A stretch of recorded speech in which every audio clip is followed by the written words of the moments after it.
John, thanks for joining us at RaithTV. I'm going to just hand the mic over to you and say, talk us through that 90 minutes. Great watching for Raith Rovers fans. Yeah, very much so. Yeah, I thought it was a typical game of the top two teams in the league battling it out. You know, I think we've played better football, but with regards to getting the victory, we showed a number of different qualities today, and that's very, very important. You come away from home to the team at the top of the table who are, you know, never lost a league game, and we were up for it right from the start. You know, the training's been good all week, and I felt yesterday I said to the boys we're ready for this game. You know, and you know, they showed that right from the start. They were really ready for this game. Honestly, would have preferred if it had stayed 11 v 11. I thought 11 v 11 were doing extremely well. You know, sometimes against 10 men, sometimes it was not intentional. We certainly didn't intend to just sit back, and we didn't intend to allow them as much of the ball as they had, and we gave the ball away a bit cheaply.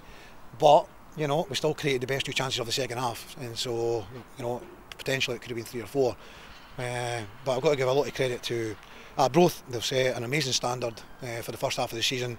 For them to be in the same breath as Liverpool, I think that speaks volumes for Dick Campbell, Ian Campbell, John Young and Rob Douglas there. They've done a great job, and their players in the first half of the season. But we are also delighted to be the first team to come here and beat them in the league and take the 3 points, narrow the gap down to 10, and delighted with our players. It was at times a physical game, a contest, and we came out in that. I think we came out on top in that. And we've came out on top with the goals for and the goals against. So delighted with the clean sheet, delighted with the 3 points. Yeah, it's a Merry Christmas to all the Raith Rovers fans at home or abroad, wherever. You know, hope you have a Merry Christmas, and hope this result helps you have a Merry Christmas. Tell us a wee bit about the goals. I think it might be the second goal's overlooked a wee bit because that first strike was something of real quality from Armstrong, but the second one itself is a good team goal. Yeah.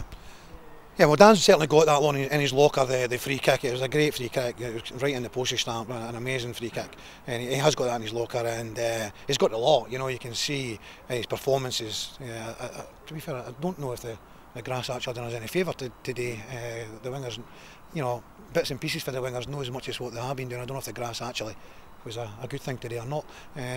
But the strike was amazing, you know. And then from the corner kick, the second goal, it led from a corner kick, which was headed out. We get to the second ball, and then the ball's played back in, and these balls are put in, they're amazing balls, very similar to last week. We've scored a goal very much like Montrose scored against us, where it's headed back across the goal and we're in it. So it's really, really good for our players and myself to see that, you know, they're even picking things up from our opponents with regards to the ball. Great ball in, header down, and we're anticipating where the ball's going to land, and we get there, and Liam was there to, you know, stick it away.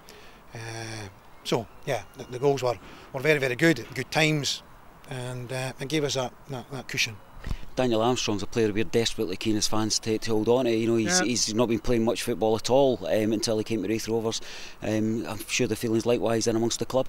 Yeah, very much so. Yeah, I mean, we've been speaking to Dan and his agent for a number of weeks now. It's dragging on and on and on.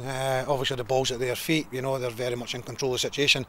We've made them we've met their demands. You know, we have met their demands, and you know, still we don't have pen to paper. So you know, we can only hope that he is, you know, he stays here. But they're saying all the right things. He's loving playing here.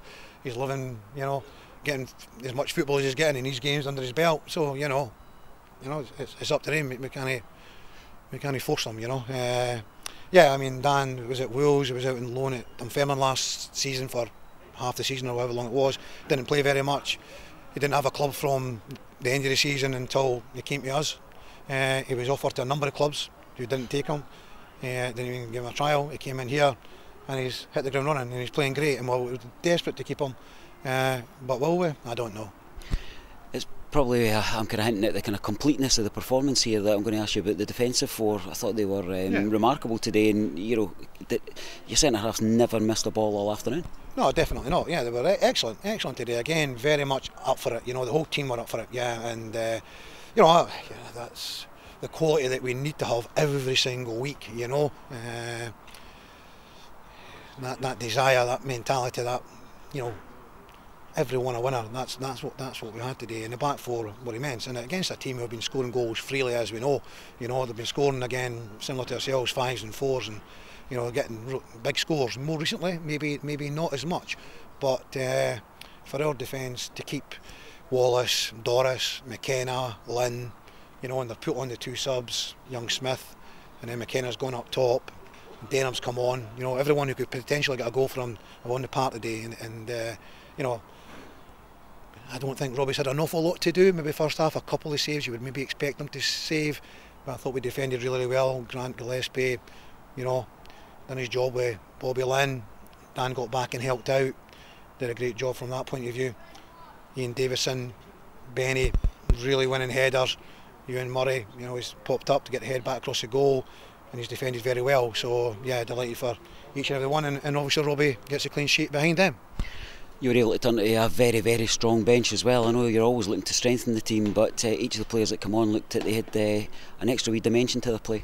Yeah, exactly. With the greatest respect to the younger guys, you know, when you end up with like Lewis Vaughan, Chris Duggan, Callum Crane, Lewis Millen, all on the bench, you know, then you do have a strong bench, and quite often you can tell the strength of your team by your bench, or who's on it, you know, and what a strong bench we had today. And that's good. That's only, you know, goes well for the coaching staff, for selection, for the players on the pitch, for the fans, everyone. We want a strong squad. We haven't had it because of the injuries we've had, and we still have one to come back, and Regan Henry. So you know, I've said all along, we get all these guys back for the second half of the season, and I'm looking to have a really good second half of the season. So it's one game, and we're delighted to win that one, but we're now 5 wins out of 6. That can't be bad.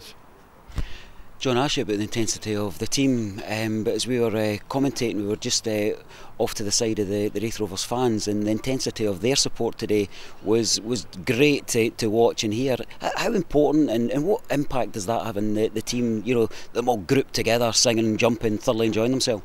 Yeah, they were amazing. You know, they were amazing. I mean, I think I normally come out around about 20 to 3 and go back out around about 10 to 3, do a wee bit with the defenders and that, and they're singing for men, you know, from like 2:45, 10 to 3, they're singing, you know, and even although they're doing that, but you can hear them at the top end, and it means everything, you know. I can remember going out to Dens Park. I can actually remember sitting in the dressing room at Dens Park in the quarter-final of the Scottish Cup, and our fans, they sang for, I don't know, for a minute going in the stadium, which might have been 2 o'clock, and it was amazing that end that day, and I'll never forget that. That'll go in my grave, you know.